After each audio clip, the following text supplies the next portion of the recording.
Function और query functions देखे थे, ठीक है।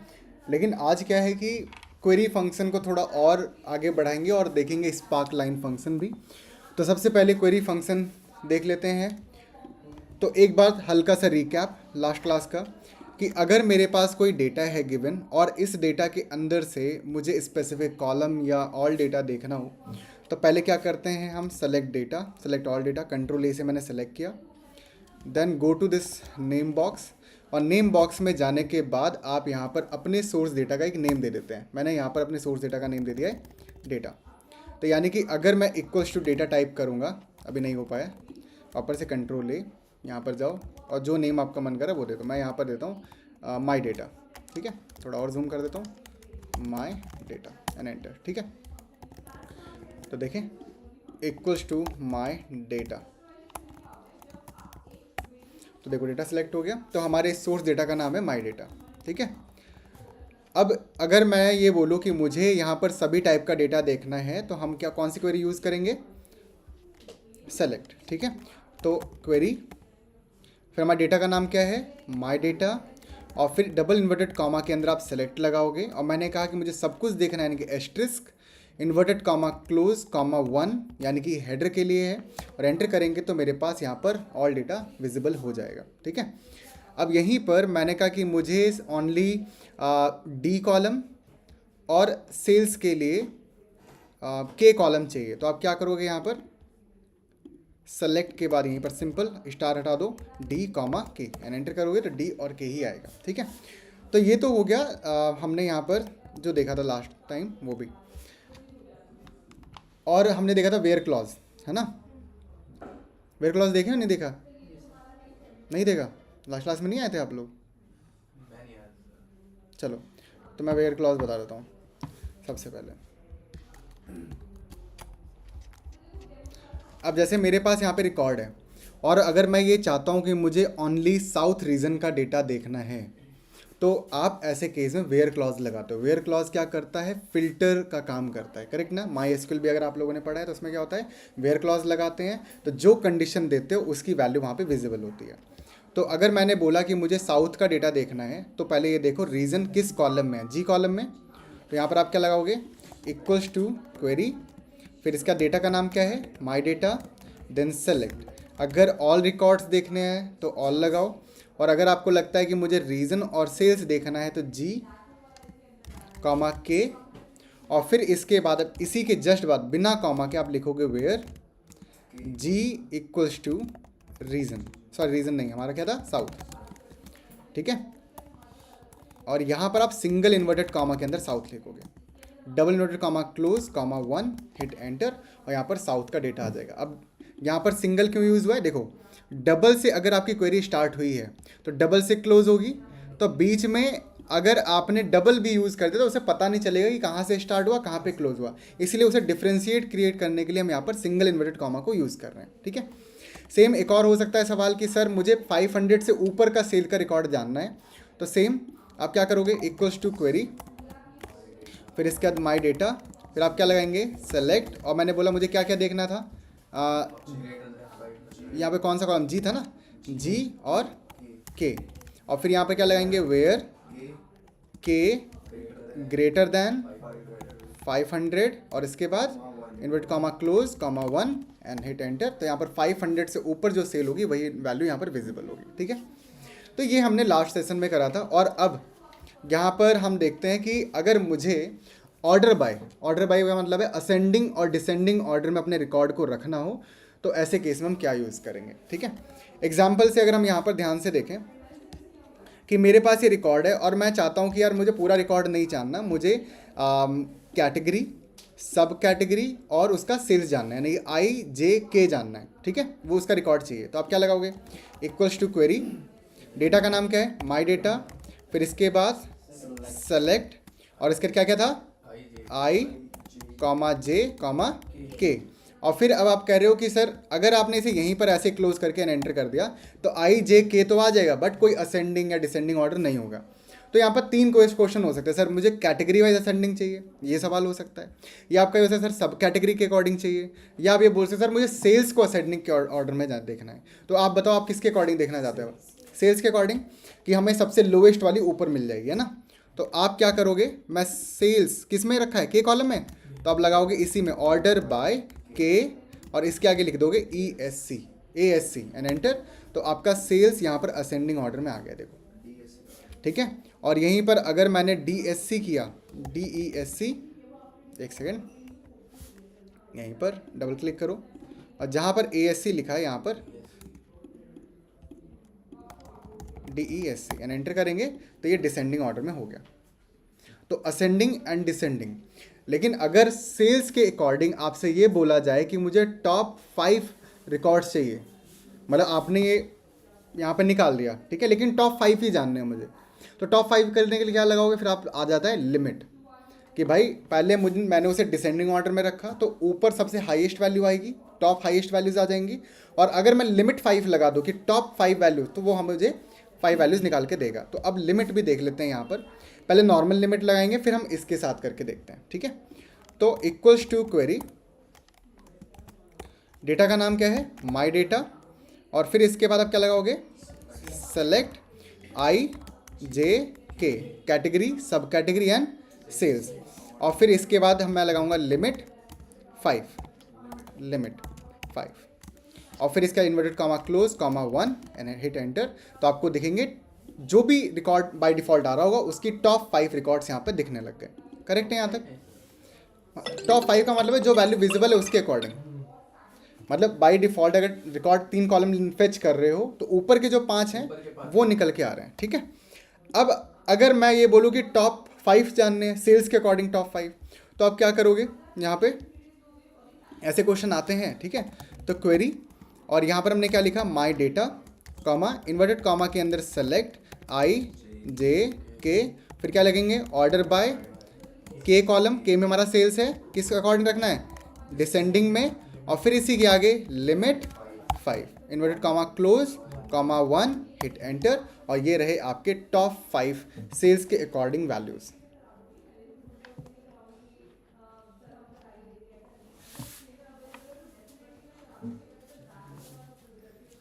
ओके, और बॉटम से चाहिए होता तो क्या लगाते, सेम इक्वल्स टू क्वेरी, इसके बाद डेटा का नाम, फिर डबल इन्वर्टेड कॉमा के अंदर सेलेक्ट, कॉलम कौन से हैं, IJ, आगे के, और फिर इसके बाद मुझे बॉटम से जानने हैं तो ऑर्डर बाय के, डिसेंडिंग कैसे हो जाएगा, डिसेंडिंग में हाईएस्ट वैल्यू ऊपर आती है तो यहाँ असेंडिंग रखेंगे, ठीक है। असेंडिंग में क्या होगा, सबसे छोटी ऊपर आएगी, और फिर इसके बाद लिमिट 5 इन्वर्ट कॉमा क्लोज। और एक चीज़ का ध्यान रखना है, इसमें ना कॉमा मत लगा देना कि कॉमा लगा रहे फिर बोलोगे सर क्वेरी नहीं चल रही।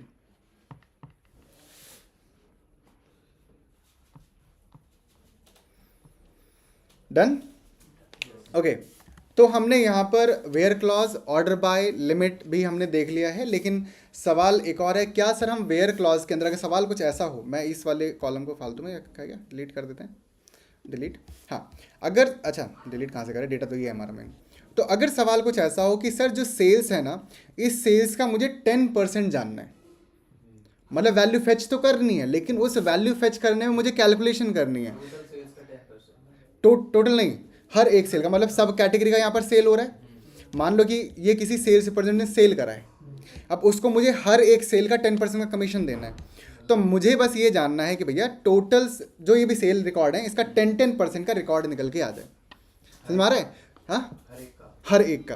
तो कहने का मतलब मेरा यहाँ पर ये है कि आपको यहाँ पर क्वेरी फंक्शन के साथ अगर ऑपरेशंस चलाने हो तो ऐसे केस में हम क्या करेंगे, नंबर 1 कि मेरे पास जो ये डेटा विजिबल है ना, तो सब कैटेगरी के अकॉर्डिंग मुझे सेल्स निकालना है, करेक्ट यहाँ तक। लेकिन इस सेल्स का एग्जैक्ट वैल्यू नहीं चाहिए मुझे, इसका 10% चाहिए। तो एक्सेल के अकॉर्ड जैसे करते तो वैसे यहाँ पे नहीं होने वाला, ठीक है। जरा देखते हैं, J और K है ना, इसको यहाँ साइड में कर देता हूँ। तो इक्वल्स टू, मैं ये डिलीट कर दूँ ताकि हमें जगह मिल जाए, ठीक है। और जो ये प्रैक्टिस फाइल है ना वो आपको मिल जाएगी। ओके, तो इक्वल्स टू क्वेरी, क्वेरी के बाद हमारा क्या है, J और K ना, तो माई डेटा, इसके बाद इन्वर्टेड कॉमा के अंदर सेलेक्ट J कॉमा K, और इसके बाद हम क्या करेंगे, जे के बाद पहली बात तो के क्या आपको एग्जैक्ट वो के देखना है? नहीं देखना है। उस के पे कैलकुलेशन करना आप क्या लगाते हो? इनटू 10%, है ना? तो एक काम करता है, इसको मैं ब्रैकेट में डाल देता हूँ और इसका इन्वर्टेड कॉमा क्लोज कर दो 1। अगर आप ऐसा सोच रहे हो तो शायद गलत सोच रहे हो।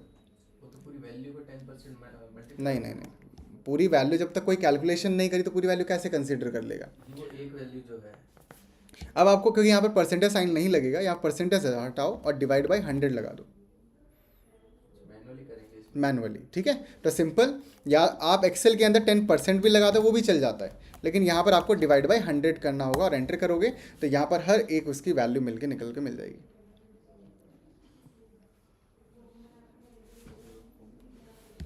ठीक है, देखो सब कैटेगरी में हमने जे कॉलम में उसकी सब कैटेगरी दिखी और फिर के कॉलम में हमने ऑपरेशन कैलकुलेशन करा। अब चाहे इसमें प्लस करो, चाहे मल्टीप्लाई करो, चाहे माइनस करो। एग्जाम्पल, हाँ सारे मैनुअली होंगे, सारे मैनुअली होंगे मतलब जैसे आप परसेंट भी निकालोगे मैनुअली वो अपने आप निकल गया ना। मतलब कहने वाले 10% नहीं लिखना है यहाँ पर, 10 डिवाइड बाई 100 लिखना है। ठीक है, अब ऐसे कहाँ पे यूज़ हो सकता है? देखो मान लो कि कोई लास्ट ईयर का प्राइस था, उसमें कुछ परसेंट का हाइक हो गया तो आपको कुछ परसेंट इंक्रीज़ करना पड़ सकता है। एचआर डिपार्टमेंट में हो तो सैलरी इंक्रीज़ करनी पड़ सकती है। सेल्स डिपार्टमेंट में हो तो डिस्काउंट परसेंटेज में देना पड़ सकता है, कुछ नहीं पता। तो जहाँ पर ऐसे कुछ भी calculation plus minus multiply divide कुछ भी करना, आप यहाँ पर आके आराम से, हाँ आराम से, ठीक है। लेकिन एक मुझे यहाँ पर प्रॉब्लम क्या दिख रही है कि सर वो तो ठीक है, हमने मान लिया कि परसेंटेज वैल्यू आ गई, हमने यहाँ पे सेलेक्ट भी निकाल लिया और हमारा यहाँ पर कॉलम में कुछ अलग ही खेल आ रहा है। मुझे ये थोड़ी ना कॉलम में चाहिए, कॉलम में वहाँ पे लिख के आए परसेंटेज वैल्यू, है ना? तो जब परसेंटेज वैल्यू लिखने की बात कर रहे हो उसे हम बोलते हैं लेबलिंग करना। और यहाँ पर एक और हमारा फंक्शन यहाँ पर यूज़ होगा इसके साथ, लेबल। ठीक है, बेसिकली फंक्शन नहीं है, क्लॉज है। तो अब यहाँ पर हम देखेंगे लेबल कैसे सेट करते हैं हर एक कॉलम के अंदर। तो इसी के अंदर अगर आपने जस्ट इसके बाद, जैसे मान लो यहाँ पर आपने लगाया लेबल, ठीक है, और लेबल लगाने के बाद आपने कहा कि ये सर कॉलम कैलकुलेशन होगी, और इसके बाद मैं यहाँ पर एक काम करूँगा, इसका नाम दे देता हूँ परसेंटेज वैल्यू, और एंटर करोगे तो ये आउटपुट गलत आएगा। ठीक है, क्योंकि ज़्यादातर हम यही करते हैं ना, लेबल लगाया, कैलकुलेशन करी और आ गया। अब करना क्या है, जो ये कैलकुलेशन आपने कर रखी थी इसी कैलकुलेशन को कॉपी करो और लेबल के जस्ट पहले पेस्ट कर दो और अब रन करो, आ जाएगा। तो कहने का मतलब है जो कैलकुलेशन है वो आपकी वन टाइम नहीं, लेबल से पहले और लेबल के बाद दोनों बार आपको देनी है। अब ऐसा क्यों, बताता हूँ। सबसे पहले ये वाला जो कैलकुलेशन है ये इसकी वैल्यू रिप्रेजेंट कर रहा है, और जो ये इसकी कैलकुलेशन है ये उसका हेडिंग जो बन रहा था ना उसका बोल रहा है कि उसका लेबल ये कर दो। तो जब आपने कोई वैल्यू ही नहीं दिखाई, सिर्फ हेडिंग बना रहे हो तो नहीं होगा। जैसे मान लो कि लेबल के पहले सेम कैलकुलेशन आपको पहले और बाद में रखनी है और आपका यहाँ पर होगा। क्लियर है? लेबल अगर आपको नोट करना है नोट कर लो, अगर फोटो क्लिक करनी है फोटो क्लिक कर लो।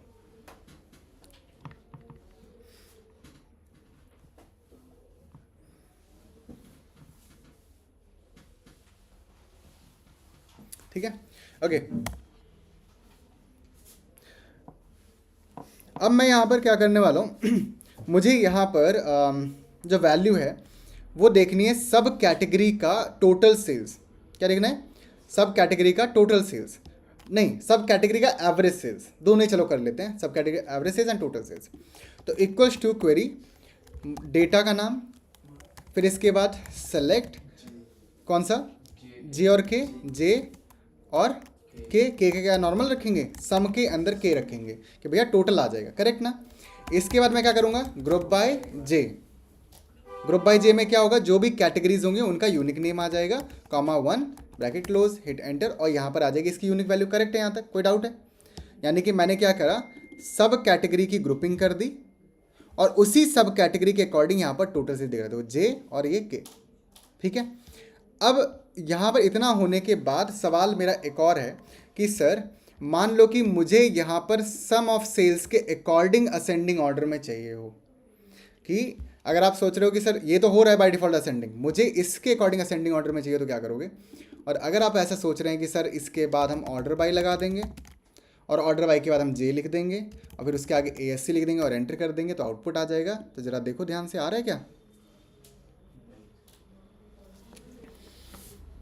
तो जो पढ़ा था वो तो यहाँ तक गड़बड़ हो गया कि सर असेंडिंग डिसेंडिंग पढ़ा तो था, लेकिन समराइज्ड रिपोर्ट पर जैसे हम असेंडिंग डिसेंडिंग चला रहे हैं तो वो नहीं चल रहा है। अब ऐसे केस में क्यों नहीं चल रहा है, क्योंकि सर आप जे पे लगाना चाह रहे हो, जे तो ऑलरेडी इसके अंदर मर्ज हो चुका है। तो आपको करना क्या है, जे नहीं सॉरी जे क्यों लिख दिया हमने, के लिखना था ना, के लिखते हैं, एंटर करेंगे तो यहाँ पर एरर आ गया। ठीक है, तो डायरेक्ट के पे आप नहीं चला सकते, के का मतलब क्या है, सेल्स। ठीक है, तो अगर मैं यहाँ पर सम ऑफ के इस तरह से लिखूँ और एंटर करूँ तो यहाँ पर असेंडिंग ऑर्डर हो गया।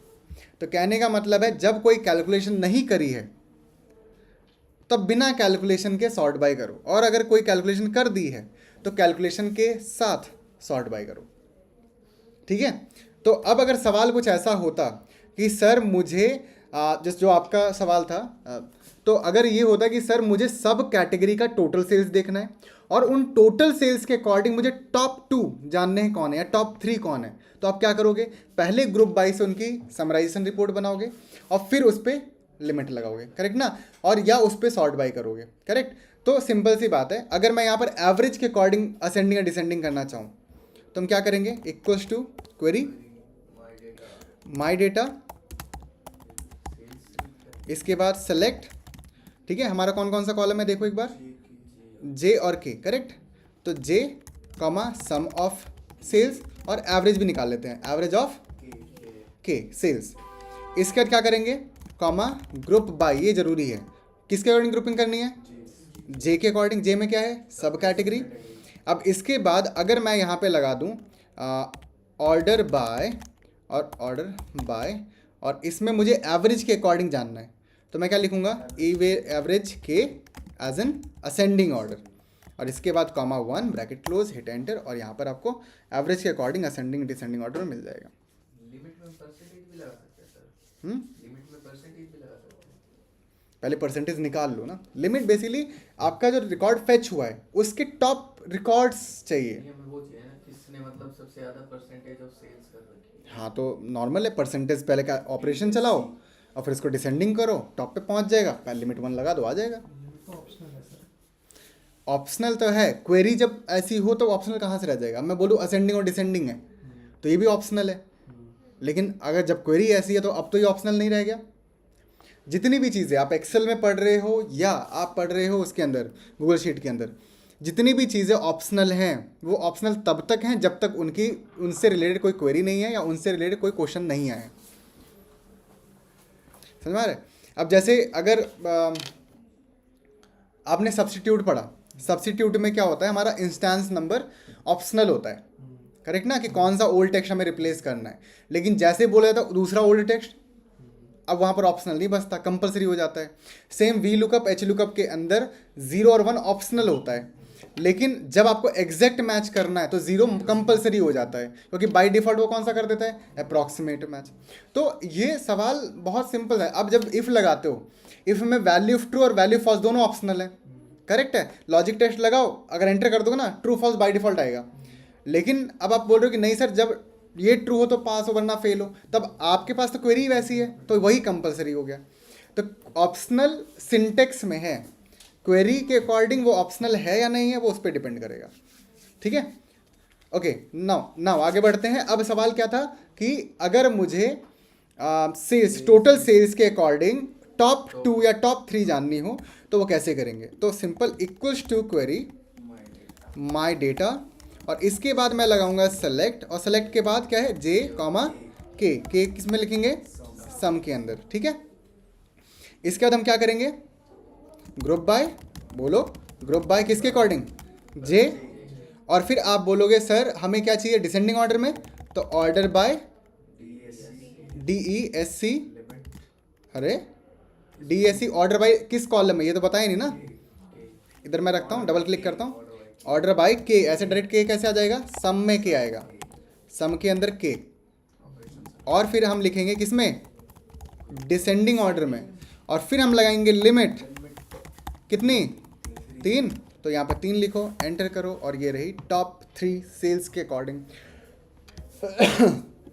सेल।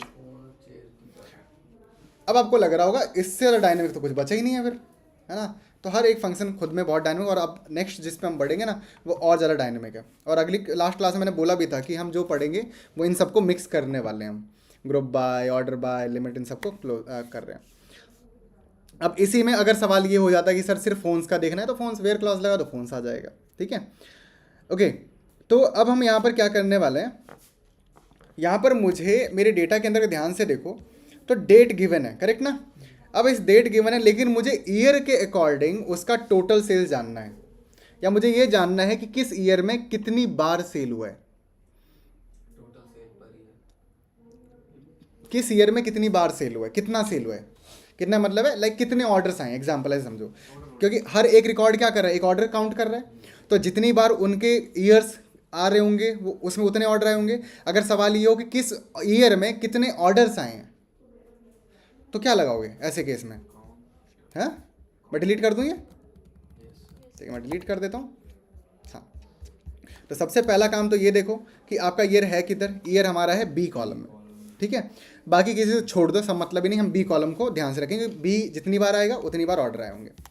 अब यहाँ पर रखो इक्वल्स टू क्वेरी, डेटा का नाम क्या है माई डेटा, और फिर लिखेंगे सेलेक्ट।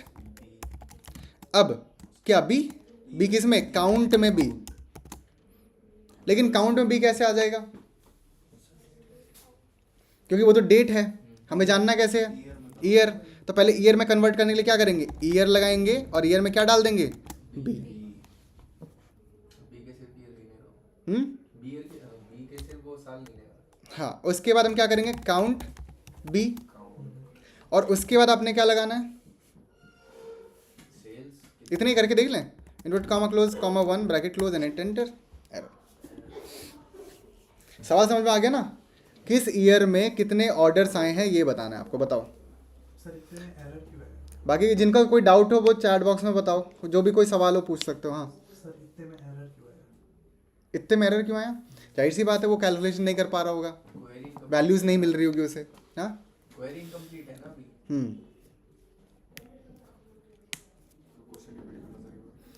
किस ईयर में कितने ऑर्डर्स हुए हैं, हमने या ईयर ना करके मान लो अगर मैं किस ईयर में कितना सेल हुआ है, तो सेल किस में है, के में है ना, आई थिंक के में है ना। तो यहाँ पर अगर मैं सम लिखूंगा और एंटर करूंगा तब भी एरर आ रहे, देखो ग्रुप बाय, बिल्कुल सही है। अब यहाँ पर हम कहोगे ग्रुप बाय कर दो, किसके अकॉर्डिंग, ईयर किस, बी लिखूं, एंटर करो, देखो बी भी चलेगा लेकिन बी में होगा क्या, सारे यूनिक आ जाएंगे, तो हमें एक साथ लिखने के लिए क्या लगाना पड़ेगा, ईयर में बी और एंटर, और ये रहा आपका इंडिविजुअल। हाँ हाँ बिल्कुल, लेबलिंग भी कर सकते हैं। तो सबसे पहले क्या करना है, आपने डेट बी कॉलम में जो डेट है उसका ईयर निकाला, फिर आपने के कॉलम में सेल है उसका सेल्स निकाला, तो ईयर और सेल्स, अब ईयर 2014 कई बार आ जाएगा, लेकिन आप कह रहे हो नहीं सबकी ग्रुपिंग कर दो, और जब ग्रुपिंग करोगे तब यहाँ पर आपने लिखा ईयर, क्योंकि बी में तो सिर्फ डेट है ना, तो डेट को पहले ईयर निकालो फिर उस ईयर की ग्रुपिंग करो और फिर यहाँ पर वैल्यू विजिबल आएगी ये, ठीक है। और सेम अगर मैं यहाँ पर काउंट भी लगा दूंगा, इसमें यहीं पे लगा दूं count of B,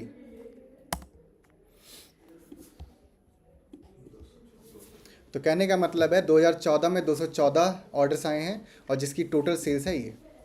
sir count वाला यही तक तो पूछ रहा था मैं कि वो जो हमने पहले फॉर्मूला लगा रखा था तो उसमें इतना ही क्यों नहीं आया काउंट? क्योंकि बिकॉज ग्रुपिंग नहीं करी आपने। किसके भी जब भी एग्रीगेशन फंक्शन लगाओगे ये ध्यान में रखना है, एवरेज मैक्सिमम मिनिमम सम कुछ भी करोगे ग्रुपिंग करनी पड़ेगी। अगर मैं अभी ग्रुपिंग हटा दूं फिर से वैल्यू रहेगा, ठीक है। तो ग्रुपिंग का खेल है यहाँ पर, ठीक है। एग्रीगेशन फंक्शन करना है तो ग्रुपिंग चाहिए। अगर आप खुद सोचो ना, मैं वो बोलूँ कि आपको पूरे महीने का सेल करना है, तो जब तक आप पूरा महीना इकट्ठा नहीं करोगे सेल कैसे होगा। तो वो महीने इकट्ठे करने वाला काम ग्रुप कर रहा है और फिर सेलिंग का काम वहाँ पे हो रहा है।